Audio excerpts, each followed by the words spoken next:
Boruto has finally activated his Karma Seal, a power he once feared would overwhelm him, all because he had to save the village, thus preventing Jura from descending upon them. This is, in essence, the core of the current mission: stop Mamushi's invasion without damaging the village itself, or face Jura's wrath.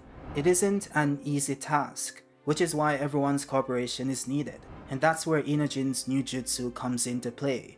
Boruto also has his new blade that gives him an enhanced version of Hagoromo, and it also has a special material built into it that hasn't been revealed as yet. So as you can see, there's a lot happening in this chapter, many mysteries to uncover, but of course, we're gonna start from the top.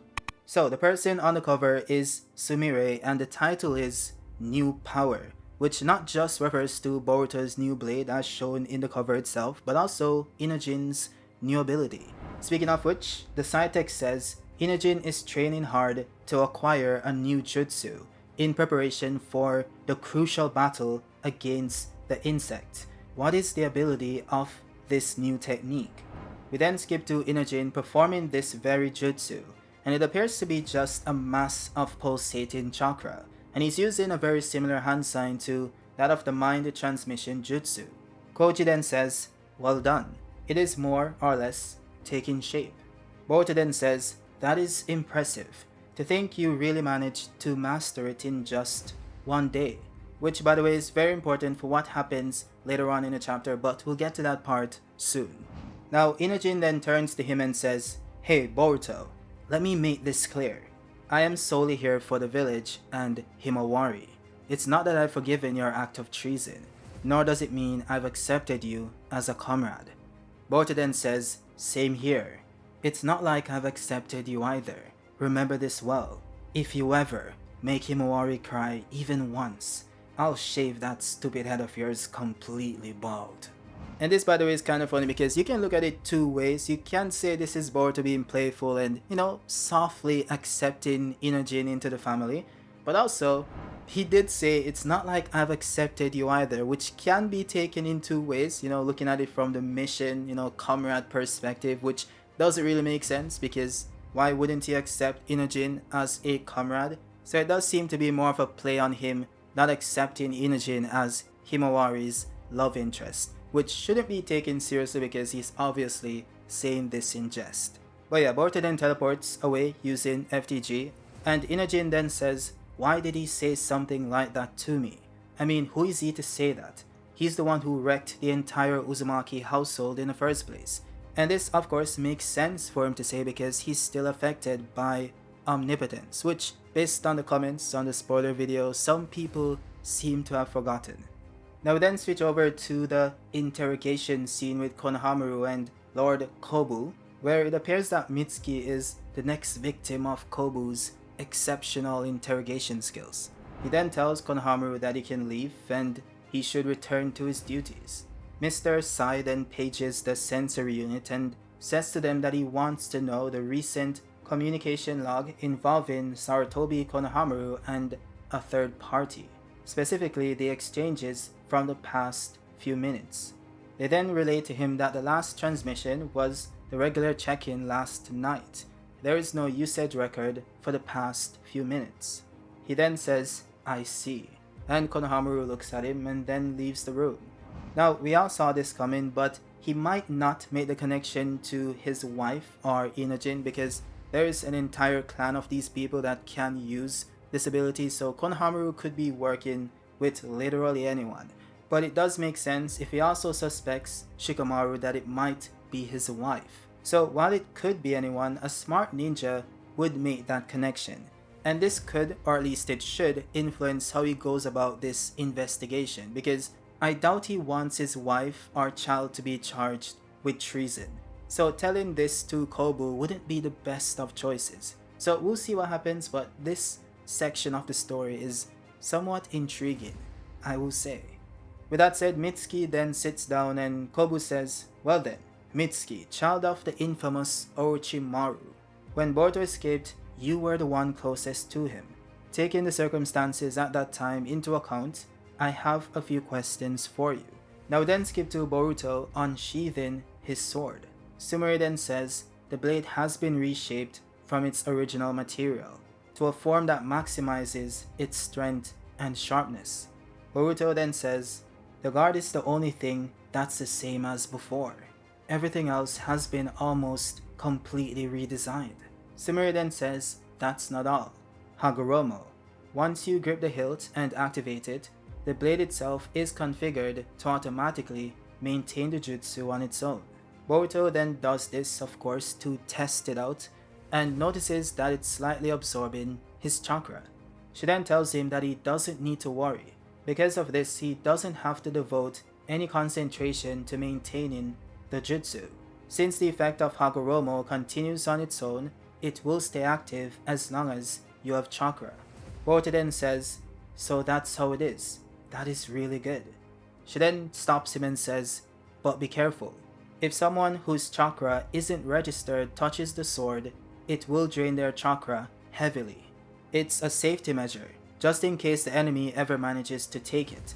Sasuke-san and you are registered users. And of course, for work purposes, mine is registered as well. Boruto then says, I see. So it's a scientific ninja tool with built-in safety mechanisms. That's great. Sumire then says, one more thing. This sword has a special material fused into it. And that's where the convo ends. So there is a lot to unpack here, which should get its own dedicated video, which I'm probably gonna do anyways, but I will say that this sword did seem a bit underwhelming at first, but when we get to the very last portion of this conversation where she says something special is fused into it, which by the way is exactly what Ikimoto intended to do by putting it here in this conversation, so it gets us thinking and theorizing about what this special material might be. And I do have some thoughts, but first, the blade itself is pretty much stronger and sharper than it was before, so Boruto should be able to do more damage with it just on a very basic level without any chakra added to it. But then you get to Hagoromo, which is a jutsu that allows Boruto to flow his chakra into the sword and strengthen it. This new version of the blade allows this process to happen automatically, at least from the point of activation, which we can assume deactivates once he lets go of the sword, even though it isn't stated.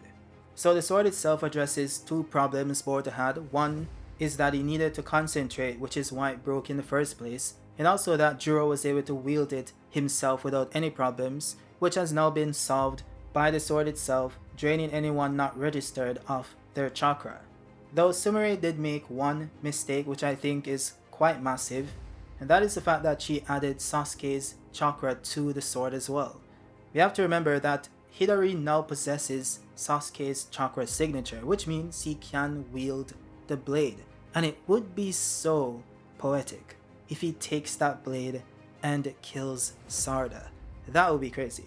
And that is all because Sumire registered Sasuke's chakra to the blade, which I think wasn't necessary since Sasuke is currently out of commission. So they could have just done that later on when Sasuke is back in commission, so I'm not sure why she did that here. So this is definitely a massive lapse in judgment on Sumire's part, and also on Boruto for not pointing that out. Now I'm sure this will make for some nice fanfiction in the shipping wars community, but take it easy, okay? I think she had good intentions, and we'll see what happens. Now as for the material itself that is so special to the blade, I think it could be multiple things. It could be Hashirama cells, because that had the power to absorb chakra and suppress it, and also strengthen anything that it's attached to. And since Hashirama cells are stated to be alive to some extent, it explains why Kawaki can't shrink it, since he can't shrink living things. So it does make sense, but I'm not sure if they want to go back to the Hashirama cells Deus Ex Machina. They might try a different Deus Ex Machina, like maybe Shibai cells. Maybe Shibai cells are also alive, and that's why his body remained intact all these years. Or maybe this has something to do with Nue, because Nue's Gozo Tenno seal was constructed using Hashirama cells, so Nue might have similar properties to those cells as well, which of course includes the ability to absorb chakra of different people and things. And yes, just to answer the next logical question, cells can be considered as a material.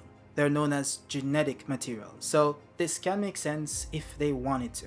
Though of course, they could do something completely different. Boruto did say that this technology didn't exist as yet, so it would be a bit contradictory for it to be something we have seen before, which is a blade that absorbs the chakra of the user, which is something that we did see before. In any case, we'll dive more into this in the upcoming videos, so let's get back to the chapter. Now, we then skip to a convo between Shikadai and Shikamaru. Shikamaru says, "That is how it is." And Shikadai replied saying, "A human divine tree attack? Yeah, before long the village will become a battlefield. Based on the information I just told you, I intend to carry out the operation." Shikadai then says, "You mean you're doing it after bringing that bastard Boruto over to your side? He's a criminal who killed the 7th. Since when did you forgive him? Can you really handle things as Hokage if that's how you treat someone like him?" Shikamaru then turns and says, "When I assumed this position, there was something I swore in my heart, that I would never bend my convictions, no matter the circumstances, just as the 7th did. That is why I'm doing the same now. I'm not yielding to pressure, nor am I compromising. To protect the village, I am following my own convictions and making decisions I believe are necessary. When it comes to confronting the human divine trees, Boruto's cooperation is absolutely essential. If you can't accept that, that is fine. There's no need for you to take part in this operation.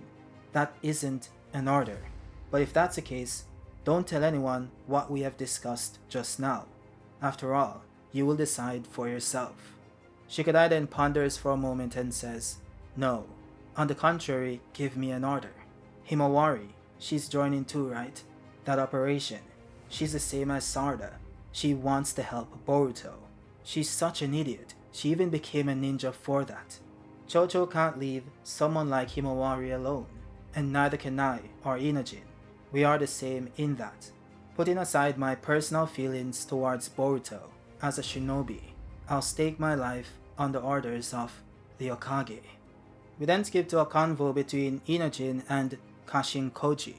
Inojin says, "But still, if you already know what's going to happen, couldn't you just explain it in more detail? Why do you give us fragmented bits of information?" Koji then says, "For example, even if you knew you were going to die, would you have still charged in to face Jura for Himawari? If you had known, you might have hesitated, your legs might have frozen, and you might not have been able to move. As a result, if you had survived back then, would Himawari's power really have awakened? What I'm trying to say is that the future I saw, the moment I tell someone, it will change even if only a little. So the more ideal the future outcome is, the more people are better off not knowing about it. Because even something you tell someone with good intentions could become the trigger for events to develop in unintended directions. Those who know the fragments of the future, in other words, we are singularities. Or awareness and actions often greatly influence the course of events that follows, for better or for worse. The more singularities there are, the more the future branches out in complex possibilities, making predictions extremely difficult. Prescience would completely lose its advantage. So whom I tell and how much I tell them to advance toward the ideal future, those decisions must always be made with great caution. Inojin then said, "So you're not telling us much intentionally, which means in other words, if we just go with the flow as things are, it is likely to turn in a good direction. Is that basically right?" Koji then says, "Whether your choices were right or wrong, you won't know until you see the outcome. I believe I've conveyed all the necessary information. As for how to fight the enemy now before us, I have no choice but to leave that decision to Shikamaru and Boruto." That's when you get this page that shows one of the possibilities, that maybe Himawari dies at the hands of someone and Ada gets turned into a tree, which we can assume means that Bug was very successful.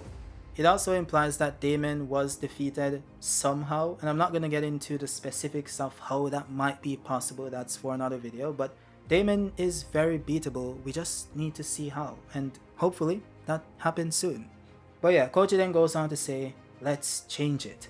at the very least a future where Ada or Himawari dies. And I think most people aren't interpreting this panel correctly because I haven't seen anyone point this out, but he says Ada or Himawari dies, which implies that one of them at least has to die. At the very least, that's the best possible future, because in the future we just saw both of them died. So I think what he's saying here, at the very least, we can attain a future where only one of them dies. And obviously that's not gonna be Himawari. So F's in the chat for Ada's potential demise, which I think everyone saw coming. Now we then skip to Shikamaru making an announcement to everyone who is a part of the mission. And of course he's using Inojin to accomplish this. So this mission includes Sarda, Damon, Ada, Chocho, Himawari, Shikadai, Delta, Mitsuki, Konohamaru, Amado, Boruto, Kawaki, and Sumire. The main selection criteria for the members of this mission are twofold. The first is someone who isn't hostile towards Boruto, at least in this battle. The village still continues to view Boruto as an enemy, and as the target for elimination. During this operation, we can also expect actions that will interfere with his movements. Each member of this mission must support Boruto's movements inside the village. Now, the second criteria is regarding this transmission I mentioned earlier. It is a dedicated communication line created through Inojin's new jutsu, which by the way is just a different variant of the mind transmission jutsu itself. He then tells them that the enemy is the human divine tree Mamushi. It's a monster that splits into multiple bodies. On top of that, it seems he can erase his own chakra signature, so the village's chakra detection network can't track him. Now Inojin then goes on to explain what this jutsu does. He goes on to say that the part where they can talk remotely is the same as the usual mind transmission jutsu. What's different is, through this connection link, each connected person acts like a receiver and can detect the vibrations of objects in their surroundings. He then goes on to explain that every object, living or not, emits its own unique vibration frequency. Since chakra can't locate Mamushi, we're going to pinpoint and track its location by identifying its vibrational frequency. Shikamaru then pops in and says, there's no need to overthink it. Inojin and I will detect the enemy's numbers and positions and then relay that information to you. That is all. However, the number of people who can communicate simultaneously through the Shindenjin is not very large. That is the second reason for selecting the current members. Now the preface got a bit long, but now I'll explain Mamushi's abilities, the countermeasures, and the concrete details of the operation.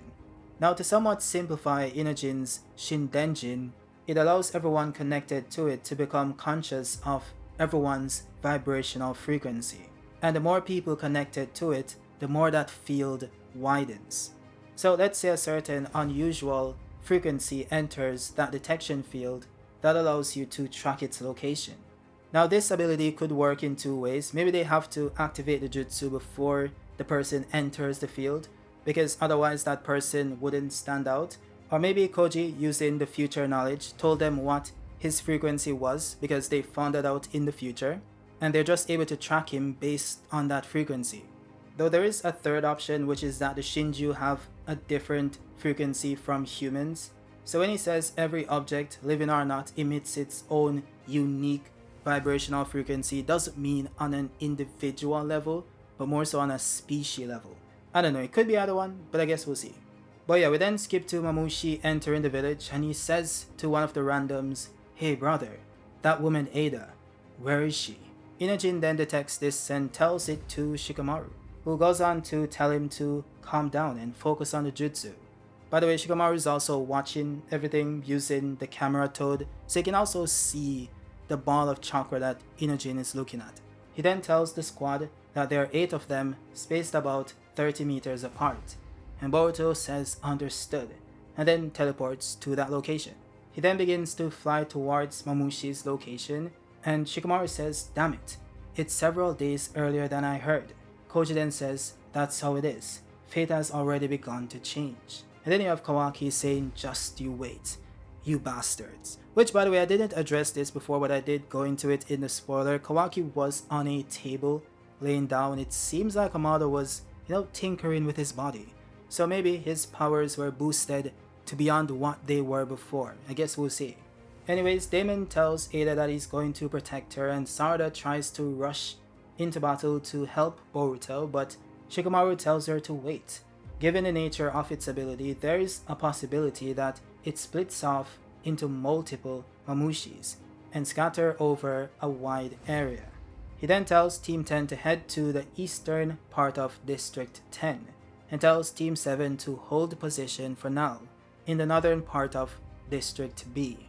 He also checks in on Mitsuki, but apparently he's still, tied up with the interrogation, and he asks him if he should just, force his way through, but he tells him to wait. He doesn't want to provoke them carelessly. At least wait until Mamushi stirs up commotion. He then turns to the entire squad and tells them, listen, the insect's target is Ada. In the end, it will head towards the eastern part of Area A, where she is. All units be ready to move at any moment. Boruto will use Flying Raijin to jump to each location. Kawaki will provide support according to the situation.